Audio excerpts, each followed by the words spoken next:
Every house was dark inside and out. Pulling up at a stop sign, she glanced down the street, then smacked her hand against her forehead. Of course! The lights were probably out due to the storm. She made a quick U-turn and drove back to the hotel. The Durango sputtered and died several yards short of her goal. Taking her foot off the gas, she coasted to the curb. Kadie sat there a moment, reluctant to leave the shelter of the SUV. Rain pounded on the roof and poured down the windshield. No doubt she'd be soaked clear through before she reached the entrance. She glanced at the hotel again. If the storm had caused the power failure, it was odd that the hotel didn't have a backup generator, or at least have some candles burning. Leaning forward, she rested her forehead on the steering wheel and closed her eyes. Maybe she would just sleep in the Durango. She'd done it before. She jumped a foot when someone tapped on the driver's side window. When she looked up, she saw a man peering at her through the glass. For the first time, she wished she had taken her father's advice and bought a gun to keep in the car. "The way you go gallivanting around the country, you might need it someday," he'd often said. And now someday had arrived. "Are you all right?" the stranger asked. Kadie stared at him, surprised she could hear him so clearly in spite of the rain and the thunder.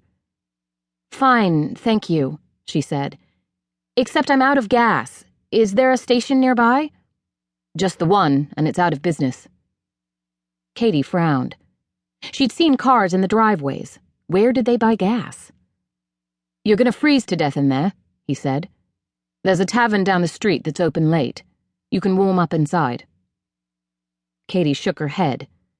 She wasn't crazy enough to follow a stranger down a dark street in the middle of the night. "You'll be perfectly safe, cross my heart," he said, his finger copying his words. Kadie took a deep breath as she weighed her options. If he meant to do her harm, there was nothing to stop him from breaking into the SUV.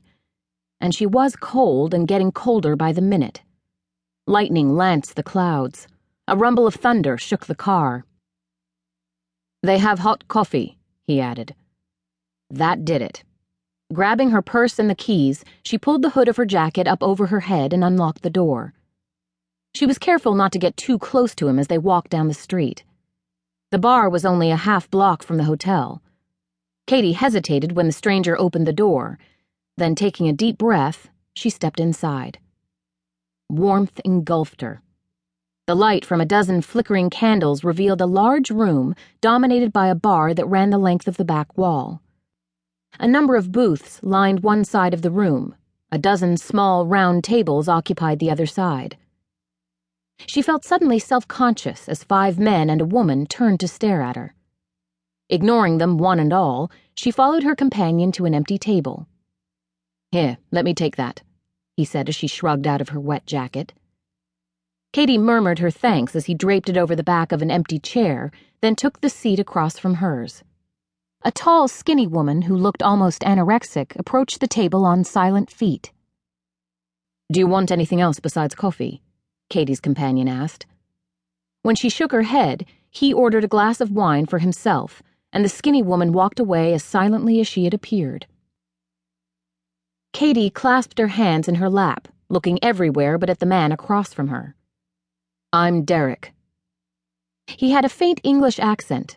Dark brown hair brushed the collar of his black shirt, and his eyes were a shade lighter than his hair. "Kadie," she said. "What brings you to Morgan Creek?" "I took a wrong turn," she admitted, and felt a faint flush of embarrassment warm her cheeks. She had always prided herself on being able to find her way around. And ended up here. Far off the beaten path, to be sure. The silent waitress returned with their drinks and silently departed. "Is there something wrong with her?" Kadie asked. He lifted one brow. "With Frankie? She's a mute." "Oh, how sad." Kadie watched the waitress move from table to table.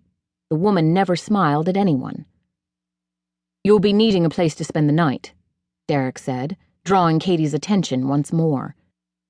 "The hotel, out of business. The place is empty, has been for years. But I'm sure we can find you a bed somewhere." She didn't like the sound of that.